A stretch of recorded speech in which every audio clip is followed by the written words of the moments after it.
Bismillahirrahmanirrahim. Assalamualaikum warahmatullahi wabarakatuh. Kembali lagi di channel Pena Pencari Hikmah. Kali ini kita akan bahas sehari sebelum wafat Rasulullah menangis, kami pun menangis.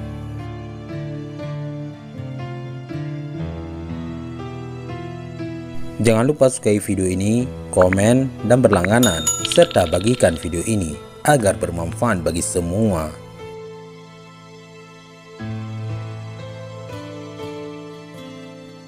Di hari Ahad, Rasulullah Shallallahu Alaihi Wasallam merasa dirinya ringan sedikit. Kemudian beliau keluar dengan dibantu oleh dua orang untuk sholat zuhur. Sedang Abu Bakar menjadi imam sholat untuk orang banyak. Ketika Abu Bakar menjadi imam, ia melihat Rasulullah Shallallahu Alaihi Wasallam dan melangkah mundur ke belakang. Tetapi Rasulullah Shallallahu Alaihi Wasallam memberi isyarat agar dia jangan mundur. Rasulullah Shallallahu Alaihi Wasallam menyuruh dua orang yang membantu Rasulullah agar mendudukkan beliau di sebelah Abu Bakar.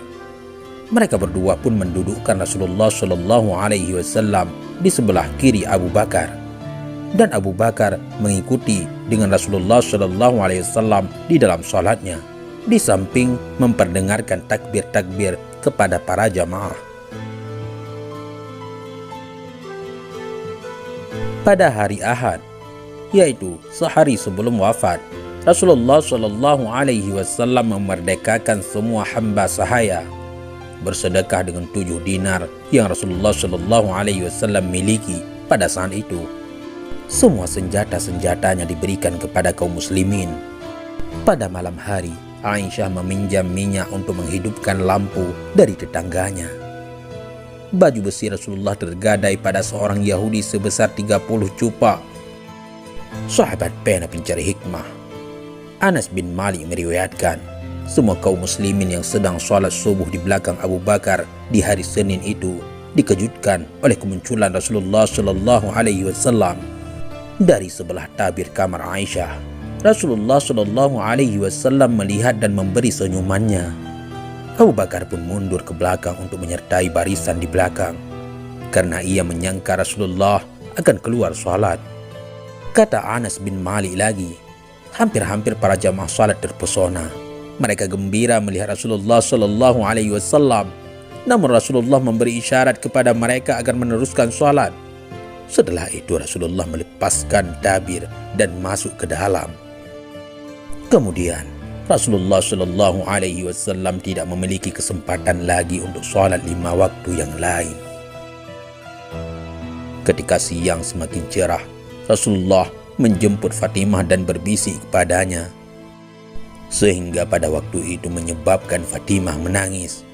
Setelah itu Rasulullah Shallallahu Alaihi Wasallam memanggil Fatimah lagi dan membisikkan sesuatu lagi kepadanya. Bisikan yang kedua menyebabkan Fatimah tersenyum. Kemudian Aisyah berkata, kami pun bertanya apa ceritanya. Jawab Fatimah, Rasulullah Shallallahu Alaihi Wasallam membisikkan bahwa Allah akan menjemputnya melalui sakit yang Rasulullah alami ini. Itulah yang membuat aku menangis.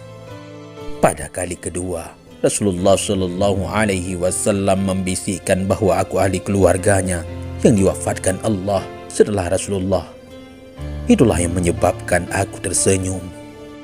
Selain itu, Rasulullah Shallallahu Alaihi Wasallam juga memberi kabar gembira kepada Fatimah bahwa ia adalah penghulu wanita dunia.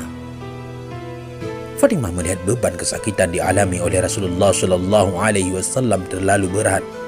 Ia berkata, alangkah berat cobaan Bapak. Jawab Rasulullah Shallallahu Alaihi Wasallam, tidak ada cobaan lagi untuk bapakmu setelah hari ini. Di saat ini Rasulullah Shallallahu Alaihi Wasallam memanggil Hasan dan Husain, dan Rasulullah Shallallahu Alaihi Wasallam mencium kedua cucunya tersebut sambil berwasiat kepada mereka berdua dengan kebaikan. Kemudian Rasulullah Shallallahu Alaihi Wasallam memanggil istri-istrinya, menasihati dan memperingatkan mereka. Kesakitan semakin bertambah dan kesan racun sebagaimana yang dirasakan Rasulullah Shallallahu Alaihi Wasallam sebagaimana di hari Khaybar, menyebabkan Rasulullah Shallallahu Alaihi Wasallam berkata, "Wahai Aisyah, kini aku masih terasa sakit seperti makanan di hari Khaybar dahulu. Inilah waktunya aku merasakan nafasku sesak terputus-putus karena kesan racun tersebut." Rasulullah Shallallahu Alaihi Wasallam mewasiatkan orang banyak dengan sabdanya, "Salat dan salat, dan berbuat baiklah kepada hamba sahaya milik kamu." Rasulullah mengulangi ungkapan ini berkali-kali. Ibnu Mas'ud berkata bahwasanya ketika ajal Rasulullah Shallallahu Alaihi Wasallam sudah dekat, beliau mengumpulkan kami di rumah Aisyah. Kemudian Rasulullah Shallallahu Alaihi Wasallam memandang kami sambil berlinang air matanya. Lalu beliau Shallallahu Alaihi Wasallam bersabda, "Marhaban bikum. Semoga Allah memanjangkan umur kamu semua. Semoga Allah menyayangi, menolong, dan memberikan petunjuk kepada kalian. Aku berwasiat kepada kalian agar bertakwa kepada Allah.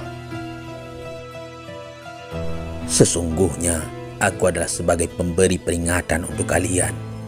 Janganlah kalian berlaku sombong terhadap Allah, sebab Allah berfirman, kebahagiaan dan kenikmatan di akhirat kami jadikan untuk orang-orang yang tidak ingin menyombongkan dirinya dan tidak membuat kerusakan di muka bumi. Dan kesudahan surga itu bagi orang-orang yang bertakwa." Kemudian kami bertanya, "Bilakah ajal paduka ya Rasulullah?"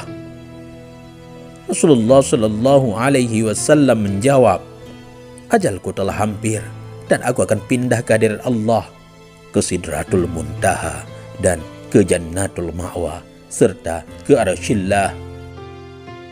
Kami bertanya lagi, "Siapakah yang akan memandikan paduka ya Rasulullah?" Rasulullah Shallallahu Alaihi Wasallam menjawab, "Salah seorang ahlul bait." Kami bertanya, "Bagaimana nanti kami mengkafani paduka ya Rasulullah?" Rasulullah Shallallahu Alaihi Wasallam menjawab, "Dengan bajuku ini atau pakaian Yamaniyah." Kami bertanya lagi, "Siapakah yang mensalatkan Rasulullah di antara kami?" Kami menangis dan Rasulullah Shallallahu Alaihi Wasallam pun turut menangis. Kemudian Rasulullah Shallallahu Alaihi Wasallam bersabda, "Tenanglah, semoga Allah mengampuni kamu semua. Apabila kamu semua telah memandikan dan mengkafaniku, maka letakkanlah aku di atas tempat tidurku di dalam rumahku ini, di tepi liang kuburku. Kemudian keluarlah kamu semua dari sisiku. Maka yang pertama-tama mensalatkan aku adalah sahabatku Jibril, kemudian Mikail, kemudian Israfil, kemudian malaikat Israel beserta bala tentaranya. Kemudian masuklah kamu dengan sebaik-baiknya, dan hendaklah yang mulai salat adalah kaum lelaki dari pihak keluargaku, kemudian yang wanita-wanitanya, dan kemudian kamu semua." Sahabat pena pencari hikmah, mudah-mudahan kisah ini bermanfaat. Wallahu a'lam bissawab. Assalamualaikum warahmatullahi wabarakatuh.